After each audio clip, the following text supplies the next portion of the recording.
हमले के बाद एक्शन मोड में मोदी सरकार। क्या अब खून के आंसू रोएगा पाकिस्तान? शिमला समझौते को सस्पेंड कर क्या पाकिस्तान ने किया अपना ही नुकसान? इस एक्शन से भारत पर क्या पड़ेगा असर? पहलगाम हमले के बाद भारत की जवाबी कार्रवाई से पाकिस्तान तिलमिला गया है। भारत के सिंधु जल संधि पर रोक लगाने के फैसले को पाकिस्तान ने युद्ध की कार्रवाई बताया है। वहीं पाकिस्तान के प्रधानमंत्री शहबाज शरीफ ने गुरुवार को आनंद फानंद में नेशनल सिक्योरिटी कमेटी की बैठक बुलाई। इसमें पाकिस्तान ने कई फैसले लिए हैं। पाकिस्तान ने भारत पर अंतर्राष्ट्रीय कानून और संयुक्त राष्ट्र के प्रस्तावों का उल्लंघन करने का आरोप लगाया और शिमला समझौता सस्पेंड कर दिया। पाकिस्तान ने कहा कि वह शिमला समझौते समेत भारत से किए गए सभी द्विपक्षीय समझौतों को निलंबित करने का अधिकार सुरक्षित रखता है। ऐसे में पाकिस्तान की इस गीदड़ भभकी के बाद शिमला समझौता एक बार फिर चर्चा के केंद्र में आ गया है, जो 1972 में शांति बहाल करने के लिए साइन किया गया था। लेकिन सवाल उठता है कि शिमला समझौता आखिर है क्या? इसकी अहमियत क्या है? वहीं इन सब के बीच एक और जहां भारत ने सिंधु जल संधि पर रोक लगाने का फैसला लिया, तो अब चर्चा इस बात की भी हो रही है कि क्या भारत कराची पोर्ट का रास्ता भी बंद कर सकता है? अगर ऐसा होता है तो पाकिस्तान के ऊपर क्या क्या असर होंगे और क्या पाकिस्तान का हुक्का पानी बंद हो जाएगा? आइए इस बारे में आसान भाषा में समझते हैं इस वीडियो के जरिए। तो साल 1972 में जुलाई के पहले सप्ताह में हिमाचल प्रदेश की राजधानी शिमला में काफी घमाघमी थी। यह वह दौर था जब पाकिस्तान की सेना ने भारतीय सेना के सामने आत्मसमर्पण कर दिया था। दरअसल यह युद्ध पूर्वी पाकिस्तान मतलब आज का बांग्लादेश की आजादी को लेकर था। पाकिस्तान की सेना ने पूर्वी पाकिस्तान में भारी अत्याचार किए, जिसकी वजह से लाखों लोग भारत में शरण लेने आ गए। इसके जवाब में भारत ने हस्तक्षेप किया और पाकिस्तान के खिलाफ सैन्य कार्रवाई शुरू की। यह युद्ध भारत की निर्णायक जीत में समाप्त हुआ।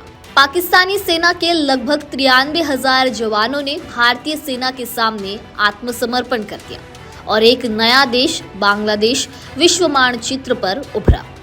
भारत इस स्थिति में था कि वह पाकिस्तान पर भारी शर्तें थोप सकता था, लेकिन इसके विपरीत भारत ने शांति और स्थिरता को प्राथमिकता दी।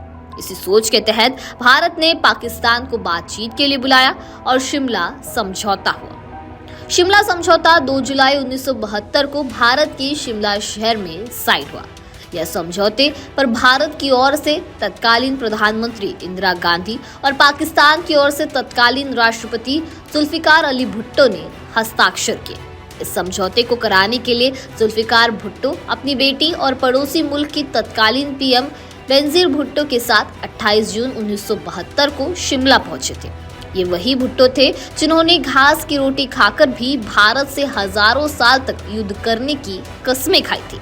यह समझौता न केवल 1971 युद्ध के बाद की स्थिति को सुलझाने के लिए था, बल्कि आगे के रिश्तों को बेहतर बनाने और शांति बनाए रखने की दिशा में एक ऐतिहासिक प्रयास था।